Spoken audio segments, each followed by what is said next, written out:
আসসালামু আলাইকুম রহমতুল্লাহ। দুঃখিত লাইভটি বিঘ্ন ঘটার জন্য আমি আপনাদের কাছে মাফ চাচ্ছি। সূরা আল আরাফের ৩৫ নম্বর আয়াতে আল্লাহ তাআলা বলছেন, হে আদম সন্তান, আমার নবী যখন তোমাদের কাছে বিধান নিয়ে আসবে তখন যারা সে বিধানকে মেনে আদর্শবাদে জীবনযাপন করবে এবং সেই অনুসারে নিজেদের কাজ কারবার সমাপন করবে তাদের কোনো ভয়ের কারণ নেই। এর দ্বারা জানা গেল যে আল্লাহ সোজাসুজি প্রত্যেক মানুষের কাছে তার বিধান পাঠান না, বরং তার নবীদের মাধ্যমে পাঠিয়ে থাকেন। কাজে যে ব্যক্তি আল্লাহকে আইন রচনাকারী বলে স্বীকার করবে সেই ব্যক্তি কেবল নবীদের হুকুম পালন করে এবং তাদের প্রচারিত বিধানের আনুগত্য করেই আল্লাহর হুকুম পালন করতে পারে। একেই বলা হয় দ্বীন।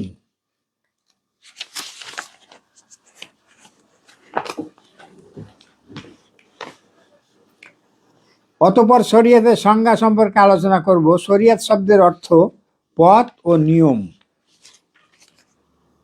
একজন মানুষ যখন আল্লাহকে আইন রচনাকারী বলে তার বান্দেগি স্বীকার করে এবং এ কথাও স্বীকার করে নেয় যে রাসূল আল্লাহর তরফ হতে অনুমতিপ্রাপ্ত আইনদাতা হিসাবে এসেছেন এবং কিতাব তারই তরফ হতে নাজিল হয়েছে, ঠিক তখনই সে দ্বীনের মধ্যে দাখিল হয়।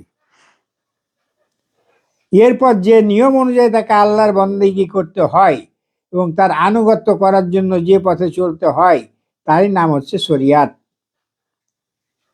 এ পথ ও কর্মপদ্ধতি আল্লাহ তাআলা তার রাসূলের মারফতে পাঠিয়েছেন।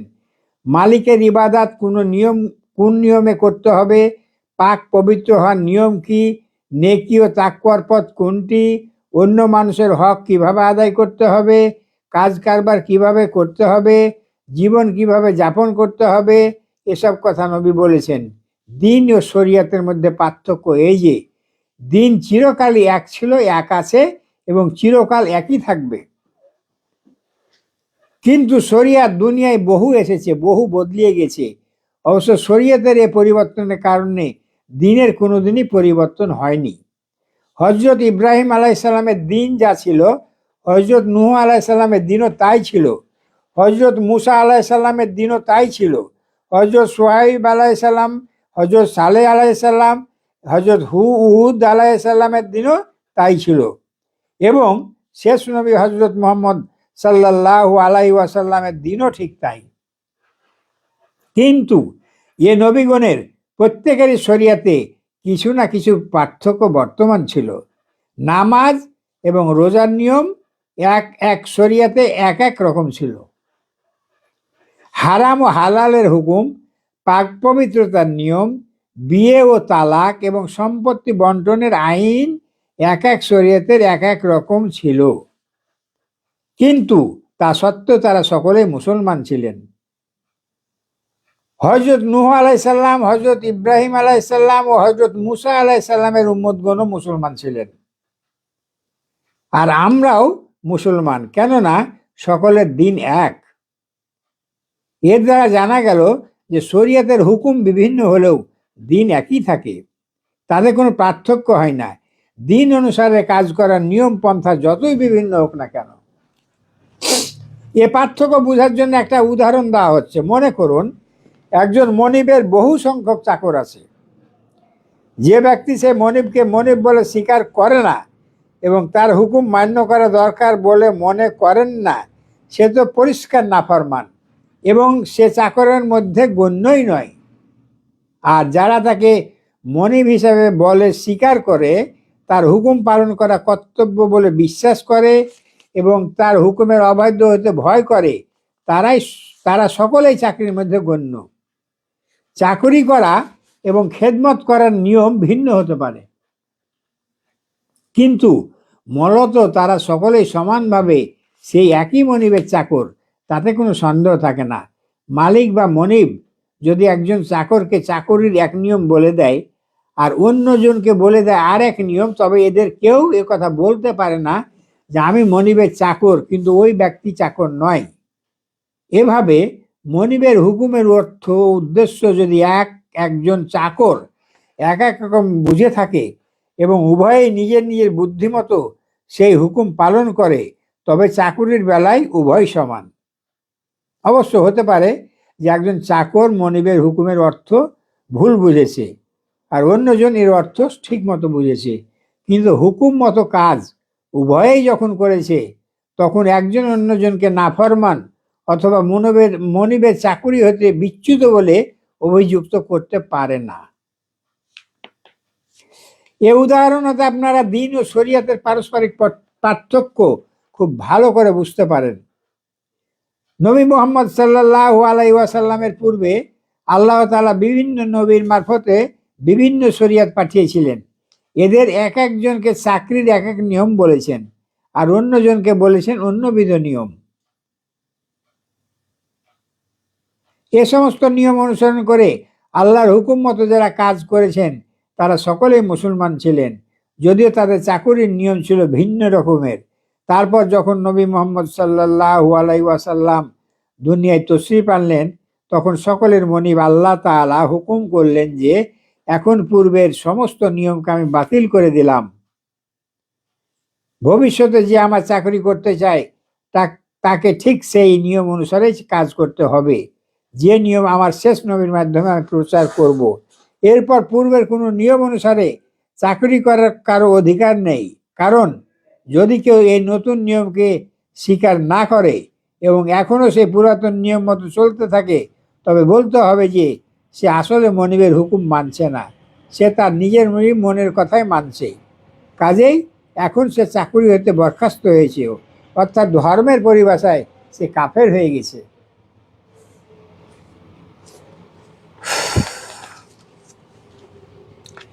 প্রাচীন নবীগণকে যারা এখনো মেনে চলতে চায় তাদের সম্বন্ধে এই কথাই প্রযোজ্য, কিন্তু হযরত মুহাম্মদ সাল্লাল্লাহু আলাইহি ওয়াসাল্লামের অনুগামী যারা, তাদের সম্পর্কে উল্লেখিত উদাহরণের দ্বিতীয় অংশ বেশ খেটে যায়।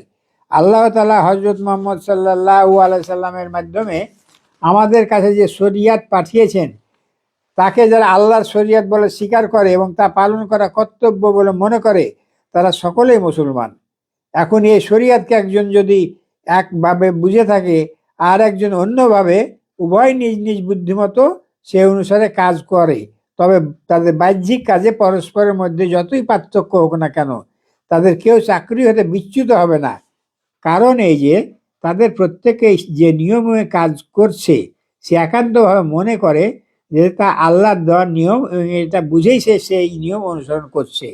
কাজেই একজন চাকর কেমন করে বলতে পারে যে আমি খাঁটি চাকর আর অমুক খাঁটি চাকর নয়? যেমন আমরা এক আলেমকে বলছি ও মুসলমান নয়, ও কাফের, এই ধরনের কথাবার্তা করে এখানে বলছে যে একজন চাকর কেমন করে বলতে পারে যে আমি খাঁটি চাকর, অমুক খাঁটি চাকর নয়? সে বেশি কিছু বললেও শুধু এতটুকু বলতে পারে যে আমি মনিবের হুকুমের ঠিক অর্থ বুঝেছি আর অমুক লোক ঠিক অর্থ বুঝতে পারেনি, কিন্তু তাই বলে অন্যজনকে চাকরি হতে খারিজ করে দেওয়ার বা খারিজ মনে করার তার কোনো অধিকার নেই। তবুও যদি কেউ এতখানি দুঃসাহস করে, তবে আসল মনিবের পদকে সে নিজের বিনা অধিকারে দখল করছে। তার কথার অর্থ এই যে তুমি তোমার মনিবের হুকুম মানতে যেরূপ বাধ্য, আমার হুকুম মানতেও তুমি অনুরূপভাবে বাধ্য। আমার হুকুম যদি তুমি না মানো, তাহলে আমি আমার ক্ষমতা দ্বারা মনিবের চাকরি হতে তোমাকে খারিজ করে দেব। একটু ভেবে দেখুন এটা কত বড় স্পর্ধার কথা। যে কারণেই নবী মুহাম্মদ সাল্লাল্লাহু আলাইহি ওয়াসাল্লাম বলেছেন, যে ব্যক্তি কোনো মুসলমানকে অকারণে কাফের বলবে, তার কথা স্বয়ং তার নিজের উপরই বর্তাবে। সাবধান, কাউকে কাফের বলার আগে সাবধান। কারণ মুসলমানকে আল্লাহ তাআলা নিজের হুকুমের গোলাম বানিয়েছেন, কিন্তু ওই ব্যক্তি বলে না আমি আমার বুদ্ধি আমার মতের গোলাম, অর্থাৎ শুধু আল্লাহ তোমার ইলা নন, আমিও তোমার একজন ছোট ইলা, এবং আমার হুকুম না মানলে আমার নিজের ক্ষমতার দ্বারা তোমাকে আল্লাহর বান্দেগী হতে খারিজ করে দেব। আল্লাহ তাআলা তাকে খারিজ করুন আর নাই করুন, আর এ ধরনের কথা যারা বলে তাদের কথার অন্য মুসলমান কাফের হোক বা না হোক, কিন্তু সে নিজেকে কাফেরের বিপদে জড়িয়ে ফেলে।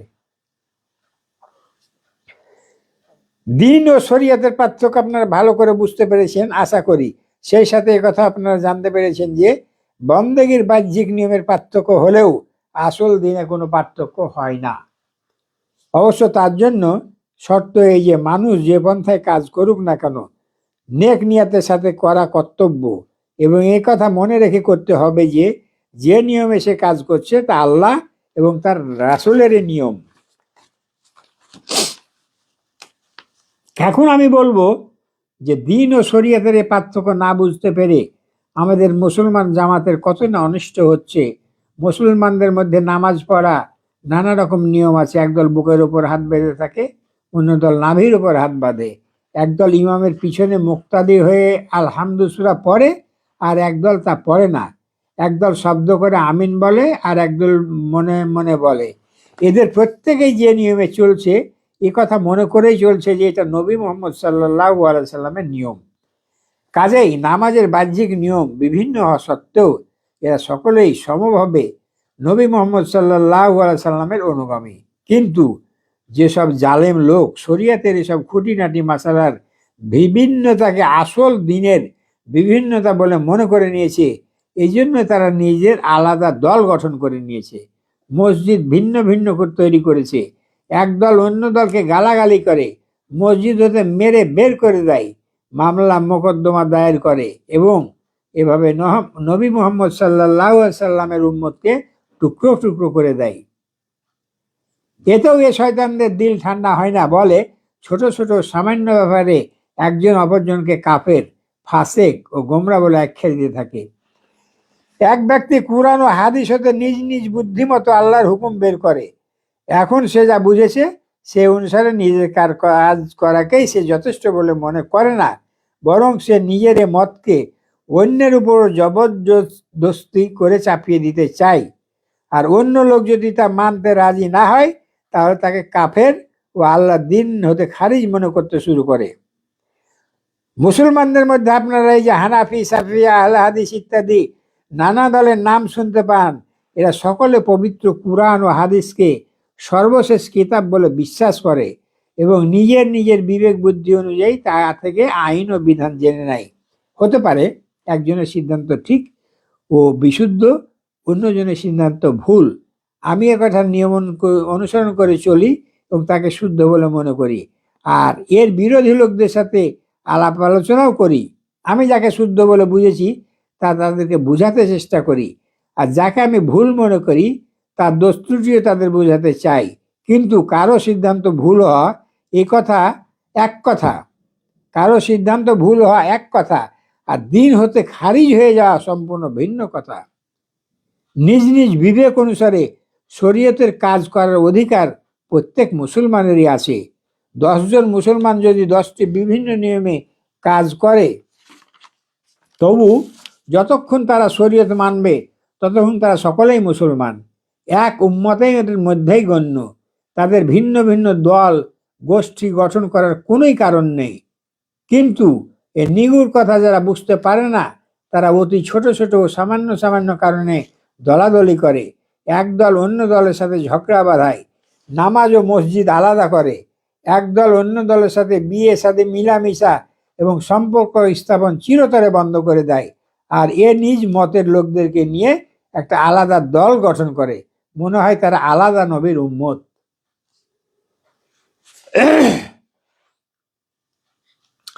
আপনারা ধারণা করতে পারেন যে এরূপ দলাদলির ফলে মুসলমানদের কি বিরাট ক্ষতি হয়েছে।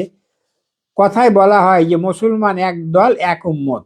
এই উপমহাদেশে মুসলমানের সংখ্যা 8 কোটি। এই 8 কোটি ইটা 1937-38 সালে পাঠান কোর্টে প্রদত্ত হয়েছিল ভাষণ। কাজে তখনকার ভাষণ, এখনকার কিন্তু এই সংখ্যাটা না, সেই সময়ের সংখ্যা এটা। অত বড় একটা দল যদি বাস্তবিকই সংঘবদ্ধ হতো এবং পরিপূর্ণ একতার সাথে আল্লাহর কালামকে বুলন্দ করার জন্য কাজ করত, তাহলে দুনিয়ার কোনো শক্তি তাদেরকে দুর্বল মনে করতে পারত না। কিন্তু প্রকৃতপক্ষে এ দলাদলির কারণেই এ উম্মতটি বহু ক্ষুদ্র ক্ষুদ্র দলে বিভক্ত হয়ে পড়েছে। তাদের একজনের মন অন্যজনের প্রতি বিষাক্ত শ্রদ্ধাহীন। বড় বড় বিপদের সময় তারা একত্রিত হয়ে বিপদের বিরুদ্ধে রুখে দাঁড়ায় না। এক দলের মুসলমান অন্য দলের মুসলমানকে ঠিক ততখানি শত্রু বলে মনে করেন যতখানি এক ইহুদি একজন খ্রিস্টানকে শত্রু বলে মনে করে, বরং তার থেকে অধিক। এমনও দেখা গেছে যে একদল মুসলমানকে পরাজিত করার জন্য আর একদল মুসলমান কাফেরদের সাথে যোগ দিয়ে ষড়যন্ত্র করে। এমত অবস্থায় দুনিয়ার মুসলমান যদি দুর্বল হয়ে থাকে তবে তাতে আশ্চর্যের কিছু নেই। এটা তাদের নিজেদেরই কর্মফল। তাদের উপর সে আযাবই নাজিল হয়েছে, যাকে আল্লাহ তাআলা কুরআন মজিদে বলেছেন, মানুষের প্রতি আল্লাহর এমন আযাবও আসতে পারে যার ফলে তোমাদেরকে বিভিন্ন দলে বিভক্ত করে দেওয়া হবে, তোমরা পরস্পর কাটাকাটি করে মরবে। ওপরের আযাবের কথা বলা হলো আতাদ অঞ্চলে তা খুব বেশি পরিমাণে দেখা যায়। এখানে মুসলমানের নানা দল, এমনকি আলেমদের দলেরও কোনো হিসাব নেই। এই জন্য এখানকার মুসলমান এবং আলেমদের কোনো শক্তি নেই। আপনারা যদি বাস্তবিকই মঙ্গল চান তবে আপনাদের ও আলেমদের এই বিভিন্ন দল ভেঙে দিন।